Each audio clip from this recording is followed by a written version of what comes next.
Welcome to my daily HR Metrics series by Nicolas Bebani. What if the biggest risk to your career isn't losing your job, but waking up one day and realizing that the job has changed faster than your skills? Think about that for a moment.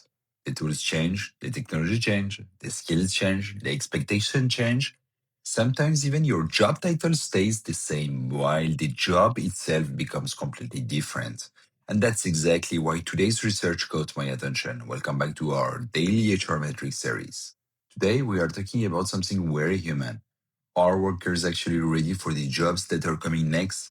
The ETS Human Progress Report surveyed more than 32,000 adults across 18 countries, with at least 1,000 respondents per country. The research was conducted online by the Harris Pool on behalf of ETS between August and September. And the report describes a world where change is no longer something that happens occasionally.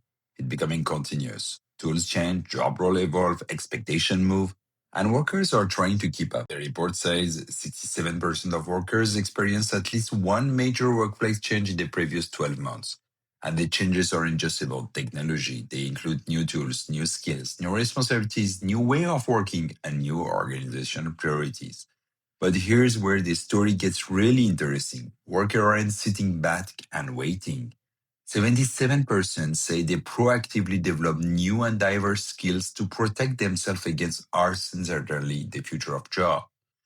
And 86% say upskilling or reskilling will become the new standard throughout their careers. So people understand the message. Keep learning, keep adapting, keep moving. But then we see the other side. 49% of workers feel underprepared for the next generation of job. That's almost 1 in 2. So we have a paradox. People are trying to adapt, but many still don't feel ready. And why do people feel unprepared? The answer isn't simply they don't want to learn. Actually, the research suggests something very different. Workers say the biggest barrier include learning new skills when job requirements change, adjusting to new technology, preparing for future change in their industry, and overall, 93% of workers report at least one barrier to professional success.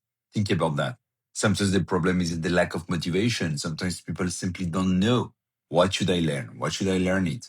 Will it still matter next year? Will my employees support me? And there is another number I found particularly interesting. The largest gap between the importance of a skill and a people's reported proficiency is in AI literacy.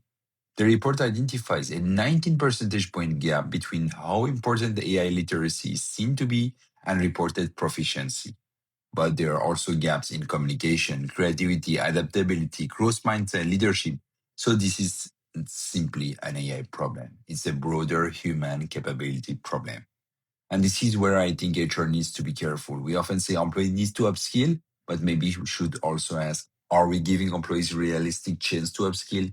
Because the report finds that 88% of workers expect employers to help them develop relevant skills and credentials, but only 71% say their employee gives them access to certification or licenses they need to progress. That's a meaningful disconnect. People are saying, I know I need to change, but organization also need to say, will help you change. And that brings me to today's metrics. I call it JAR, Job Adaptability Readiness Rate. The idea is very simple. Instead of only asking, did your employees complete their training? We ask, do your employees feel prepared for the job that they are coming next? Here's the formula. Employees who feel prepared for next generation jobs divided by total employees surveyed, multiply by 100.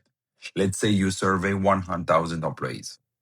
510 say, I feel prepared for the skills and requirement of the next generation of jobs. Your calculation is 510 divided by 1000 multiplied by 100.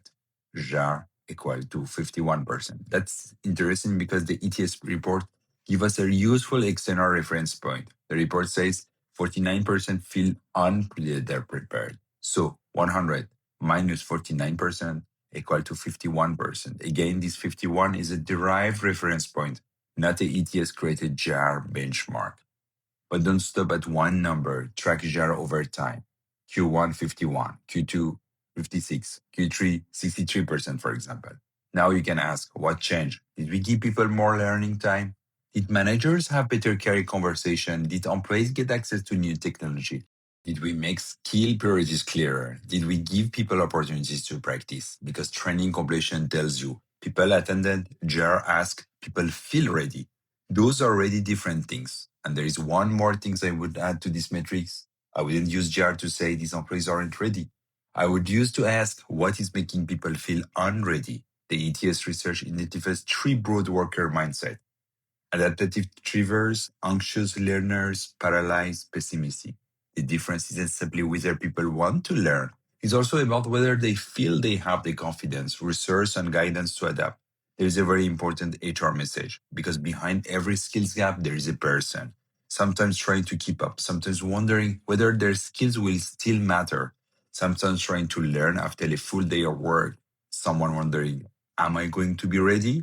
And maybe the role of HR isn't to promise people that their jobs won't change. We probably can't.